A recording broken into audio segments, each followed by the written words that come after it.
You know, you get to know me, I get to know you, that kind of thing.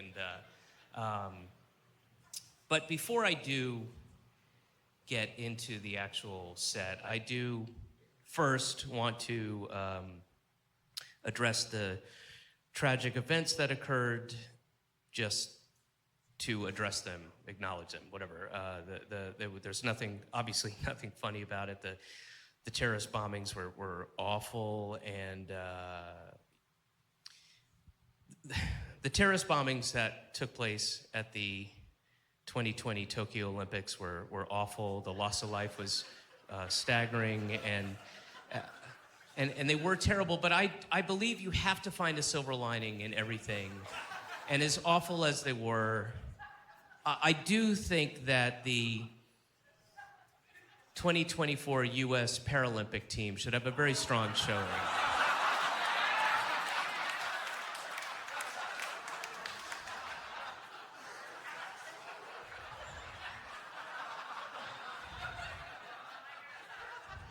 Too soon? Too soon? It's too soon. Facetious, it's, I don't know why people applaud that. And it happens roughly half of the shows, people applaud. And it always bothered me, even before I had a kid, that just, you know, yeah, so I had a kid, yay! I haven't done anything applause-worthy yet, you know what I'm saying? I mean, you know, I barely had anything to do with it in the first place. My wife had an affair.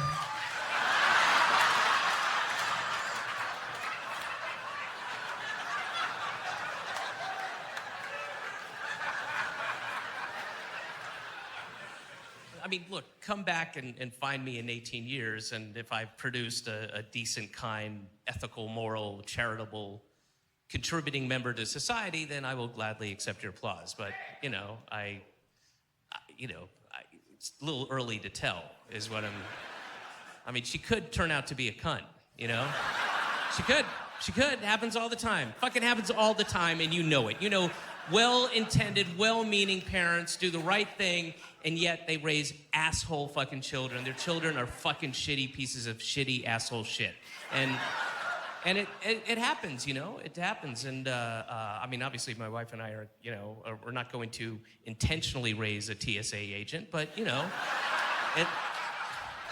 we could put in all the work and she still ends up being like kind of half Ann Coulter, half girl who killed her friend because of Slender Man. You know, you don't know. You don't know. You can throw as many future feminist onesies on an infant, doesn't mean shit. She doesn't know what it means. It doesn't work through osmosis, you know? When I was growing up, my dad had a coffee mug that said, "World's Greatest Dad" on it. And he was a lying asshole piece of shit. He was a piece of shit. So what I'm saying is those onesies and mugs will just fly straight to your face. They don't care, you know? I blame the Chinese, really. From Santa Monica, born and raised Santa Monica, California, and I which I can't stand. I don't like Santa Monica. I have a general dislike for LA, but if I had a laser focus on a place, it's fucking Santa Monica that I hate. I can deal with the rest of LA. Santa Monica fucking bugs me, and it drives me up a wall because it's got all this faux progressive bullshit. They act like they're so progressive and liberal and advanced, and they're not. They're not progressive. They act like they're so diverse. They're not diverse. Santa Monica? No. The most diversity you'll see in Santa Monica is the lettuce selection at the Whole Foods salad bar. That's it. You know, it's just varying degrees of pale to tan. That's how diverse it gets over there.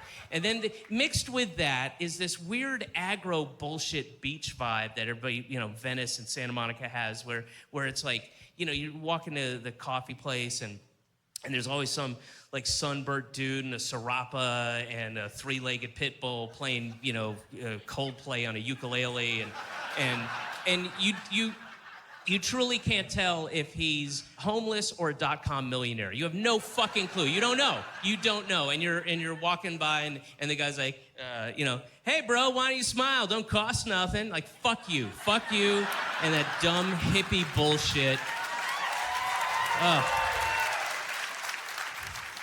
And that's like your experience 60% of your waking hours at Santa Monica and Venice. And And I remember being a kid, being a young boy in Roswell and going home from school, cutting through the woods to go to the apartment complex I lived in and getting jumped and beat up by some kids and, yelling anti-Semitic shit. And I remember laying on the ground, getting beat up. During this colonic, because I am going to tell you exactly what happened in great detail. And I want that image to pop in your head occasionally. So, fucking relent, okay, we're gonna go, and she makes an appointment for us, and it's about, 6-7 blocks away from her apartment. It's a place called the Gentle Wellness Center. Gentle wellness. Gentle wellness. And you go in, and it's very soft, and it's respectful, and there's like low lighting, like amber lighting, and it's very quiet, and there's like an older hippie woman behind the desk, and she's got really long hair, too long. The hair is too long. It's just cut that much off, please. What? No, it's making everyone nervous. No one needs hair this long. It's for safety's sake, ma'am. Please just cut this much. And then it's, a burbling brook and a bonsai tree, and then a CD is playing softly in the background. It's nature sounds, just, chimes. Ding doo doo ding ding ding ding doo ding doo doo ding ding ding ding, and a wolf howl. And vaguely Native American sounds like but all at once, and I can't do it all at once. I'm not Michael Winslow, but you get the idea. So that's playing, and then so we go and we get our forms and fill them out and whatever, and turn them in, and then after a minute or two, this tall, very severe-looking kind of Germanic woman comes out. Really stern. She comes out and she goes, Amba Tamblin. And then next to her is a very short Vietnamese woman who says, David Croft.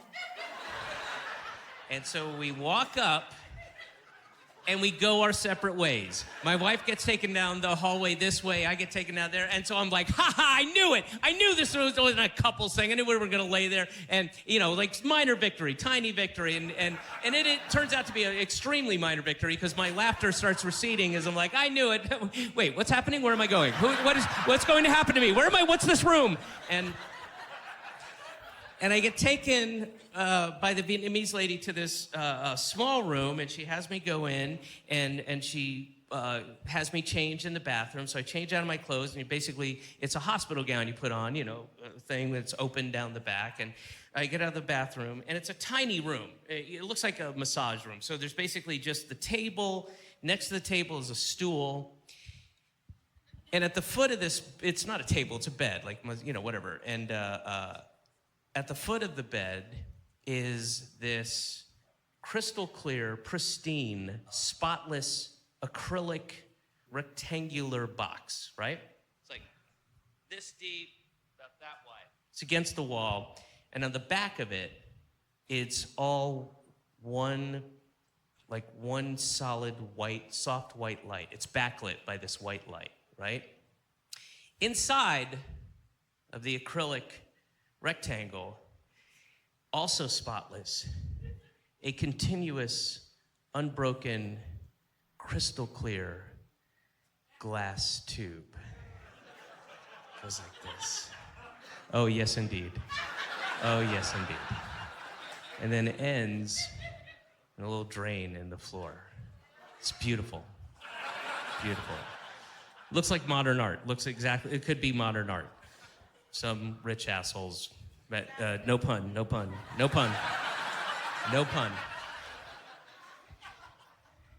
Emanating from the top of the rectangular box, sealed off, is a hose, and this goes into the tube, is a rubber hose, comes out, coils around on the floor, ends on the bed. At the end of the tube is roughly about a 7-8 inch plastic phallus with a hole at the end. So I come out of the room. She has me get on the bed, and she's on the stool, so her head's right here, and she's holding the phallus end of the hose, and she's just holding it like this, and I don't. And she's not gesturing with it. She's just holding it expectantly, and I'm like, I don't.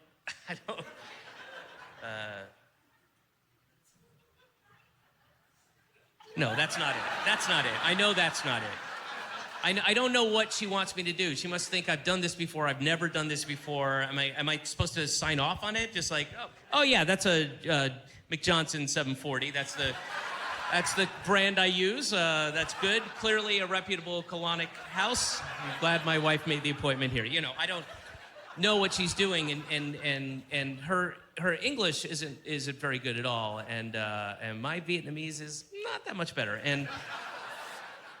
and so finally I figured out after a couple seconds, like, she's giving this to me. I'm like, you want me to put it, and of course that makes sense. Like, okay, I understand. So I take it from her, and she rolls me on my left side, and she lifts up my leg like this, and then she turns her back to me, which I take as my cue, and then I spend the next couple minutes just.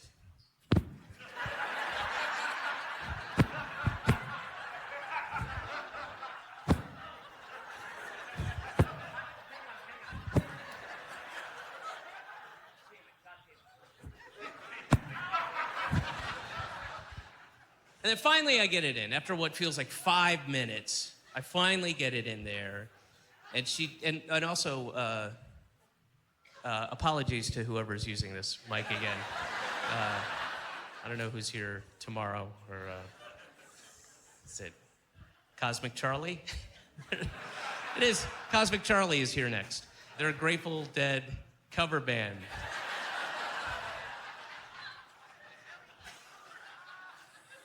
I just love the idea of Soundcheck. Actually, why would a Grateful Dead cover band ever need to Soundcheck? Isn't the whole fucking show a Soundcheck? It's just blink, think, blink, think, think, think, think, blink, blink, think, think. Honey in the haystack, feeling good. The sunshine. Anyway.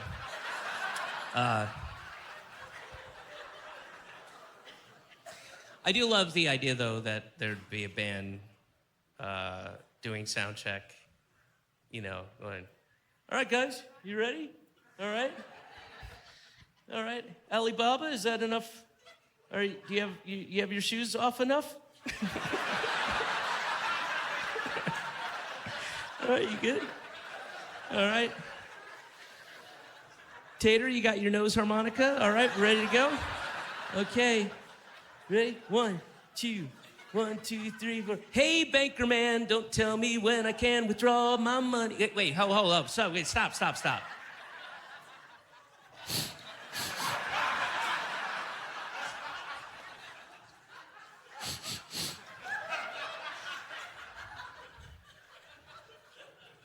Was David Cross here? What was I talking about?